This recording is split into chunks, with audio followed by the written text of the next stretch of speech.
Hello, good day, students. Now, today's our topic is Pauli's exclusion principle. Pauli's exclusion principle is given by the Austrian scientist named Wolfgang Pauli. According to him, no two electrons in an atom have same value of all the four quantum numbers.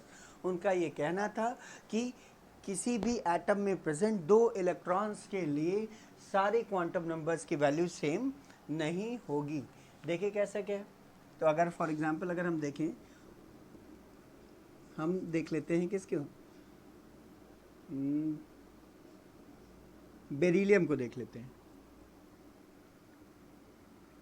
1s2 और 2s2.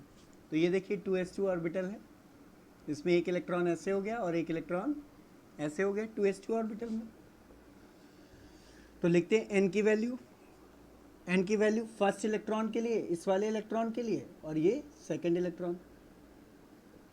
ठीक, for 2s electrons. तो देखिए क्या है, for first electron और for second electron.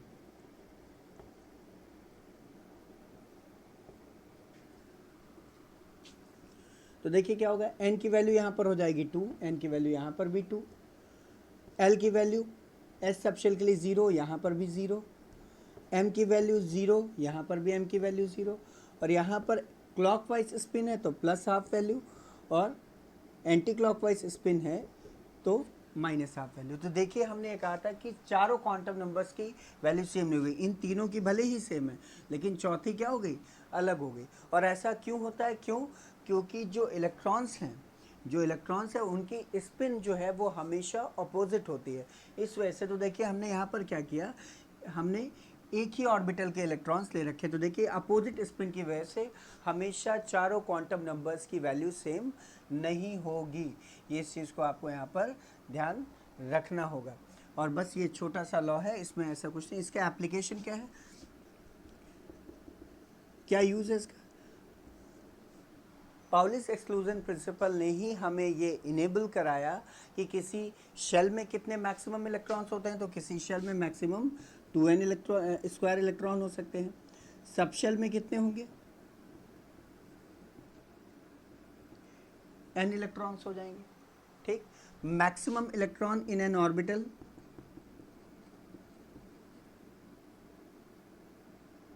Sorry 2n होंगे. Maximum electron in an orbital ये हो जाएगा कितना, 2. तो इस तरीके से हमें ये पता चल जाएगा. और या हम ये कह सकते हैं अलग अलग सबशेल में भी निकाल सकते हैं. अगर आप देखिए, इसने ये भी बताया कि एस सबशेल में कितने इलेक्ट्रॉन्स होंगे, 2, पी में 6, डी में 10 और एफ में 14. तो इसका प्रिंसिपल का एप्लीकेशन क्या था कि इसने पाउलीज एक्सक्लूजन प्रिंसिपल ने शेल्स में, सबशेल्स में एंड ऑर्बिटल में मैक्सिमम नंबर इलेक्ट्रॉन्स को बताया. और पाउलीज एक्सक्लूजन प्रिंसिपल की वजह से ही हम मैक्सिमम नंबर ऑफ इलेक्ट्रॉन किसी शेल, सबशेल और ऑर्बिटल में कैलकुलेट कर पाते हैं. अब देखिए हमारा जो नेक्स्ट लॉ है वो क्या है, अबाउस प्रिंसिपल.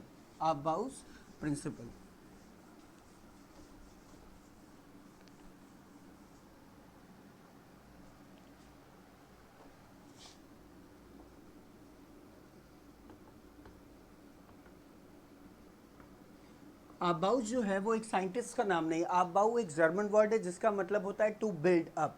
आबाउ एक जर्मन वर्ड है जिसका मतलब होता है टू बिल्ड अप. तो बोहर का इलेक्ट्रॉनिक कन्फिग्रेशन जो था उसमें कुछ कमियां थी. वो ये कह रहा था कि आउटर मोस्ट शेल में या किसी भी पहले शेल में मैक्सिमम 2 इलेक्ट्रॉन होते हैं, दूसरे में 8 होते हैं और तीसरे में 18 होते हैं. लेकिन जब अगर हम कैल्शियम की बात करें तो 2, 8, 8 और 2. थर्ड शेल में मैक्सिमम इलेक्ट्रॉन कितने होने चाहिए थे, 18, लेकिन यहाँ पर होते कितने हैं, 8. तो बोहर के इलेक्ट्रॉनिक कन्फिग्रेशन में कुछ डिफेक्ट थे. उस डिफेक्ट को अवॉइड करने के लिए अबाउ प्रिंसिपल जनरेट किया गया. तो अबाउ प्रिंसिपल का ये कहना है कि इलेक्ट्रॉन्स को हम लोअर एनर्जी लेवल से हायर एनर्जी लेवल्स में फिल करते हैं. हायर एनर्जी लेवल्स में फिल करेंगे, यानी पहले लोअर एनर्जी लेवल से स्टार्ट करके हायर एनर्जी लेवल तक हम इसको लेके जाएंगे. तो कैसे क्या होगा, तो देखिए ये शेल्स और सबशेल्स सब में इलेक्ट्रॉन्स की पोजीशन को बताता है। देखिए तो हम यहाँ पर लिख लेते हैं S, P, D और F, यहाँ पर 1 2 3 4, ठीक है। तो अब आप देखिए बैक साइड से हम एरो करते हैं S पे, तो 2 बार S लिख लीजिए, 2 बार S लिख लीजिए। अब PS, 2 बार PS लिखिए, PS और PS। अब DPS, 2 बार DPS, DPS DPS और FDPS FDPS। क्लियर है, इतनी बात समझ में आई। बैक साइड से एरो करिए, सबको 2-2 बार लिख लीजिए। अब S देखिए 1 से स्टार्ट हो रहा है, तो S को पकड़िए 1 2, केवल S की नंबरिंग कर रहे हैं 1 से, 3 4 5 6 7 और 8। क्लियर है। अब देखिए क्या हो जाएगा, P कहाँ से स्टार्ट हो रहा है, 2 से, तो P को 2 से करिए, 2 3 4 5 6 और 7। क्लियर। अब देखिए D कहाँ से स्टार्ट हो रहा है, 3 से, तो 3 4 5 एंड 6 और F कहाँ से स्टार्ट हो रहा है, F स्टार्ट हो रहा है 4 से, तो F देखिए 4 एंड 5। अब देखिए इनकी ज़रूरत हमें नहीं पड़ेगी, इसकी ज़रूरत हमें नहीं पड़ेगी कभी भी, तो आप इसको हम छोड़ देते हैं, है ना, इसको हम छोड़ देंगे, इसकी ज़रूरत कभी नहीं पड़ेगी। और अब आपको पता है कि S में मैक्सिमम कितने इलेक्ट्रॉन होते हैं, 2, P में कितने होते हैं, 6, D में होते हैं 14 और D में होते हैं 10 और F में होते हैं 14। तो हम इसको ऐसे लिखेंगे, 1 से लेकर के 2 मैक्सिमम इलेक्ट्रॉन होंगे 2, 1 से 2, यहाँ पर 1 से 10 मैक्सिमम होंगे 10, यहाँ पर 1 से 14 मैक्सिमम होंगे 14, माई मिस्टेक, 1 से 6, ये 1 से 10 और ये 1 से 14 मैक्सिमम होंगे इसमें, S में 2, P में 6, D में 10 और F में 14। तो देखिए क्या होगा, पाउली's एक्सक्लूजन प्रिंसिपल है। अब हमें इलेक्ट्रॉनिक कॉन्फ़िगरेशन लिखना है सोडियम का, तो यहाँ से हम स्टार्ट करते हैं 1s, इसी में अब ये जो है एनर्जी लेवल का इंक्रीजिंग ऑर्डर है, लोअर से हायर ऑर्डर इसी तरीके से है, और हम इसी को इंक्रीजिंग ऑर्डर में ऐसे लिखते जाएंगे।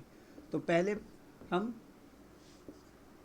यहाँ से बनेंगे, तो पहले 1s लिखा और s में मैक्सिमम कितने इलेक्ट्रॉन होंगे, 2, फिर 2s लिखा, 2s में कितने इलेक्ट्रॉन होंगे, 2, फिर क्या आ गया, 2p आ गया, 2p कितना हो गया, 6, हमें मैक्सिमम 11 इलेक्ट्रॉन भरने, तो 2 2 4 और 6 10, अब एक रह गया 3s में क्या हो गया, 1। तो इस तरीके से इसका इलेक्ट्रॉनिक कॉन्फ़िगरेशन हो गया। अगर हम कैल्शियम का लिखना चाहें 20 का, तो देखिए 1s2 2s2 2p6, देखिए 2 ये हो गए 1s, फिर ये क्या हो गया 2s, फिर 2p और उसके बाद 3s और 3p।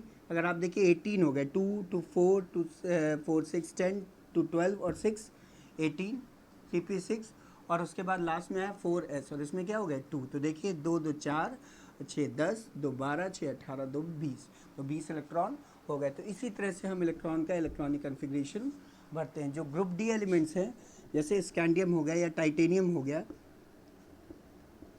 इसका इलेक्ट्रॉनिक कॉन्फ़िगरेशन कैसे लिखते हैं, या तो हम पूरा लिख दें, तो आपको पता है इसका इलेक्ट्रॉनिक कॉन्फ़िगरेशन ऑर्गन का आपको पता है 18 होता है, ऑर्गन इलेक्ट्रॉन इनर्ट गैस है, ऐसे लिख सकते हैं। तो 18 तक का देखो इलेक्ट्रॉनिक कॉन्फ़िगरेशन ये है, 1s2 2s2 2p6 3s2 3p6, ये क्या है 18 तक का है।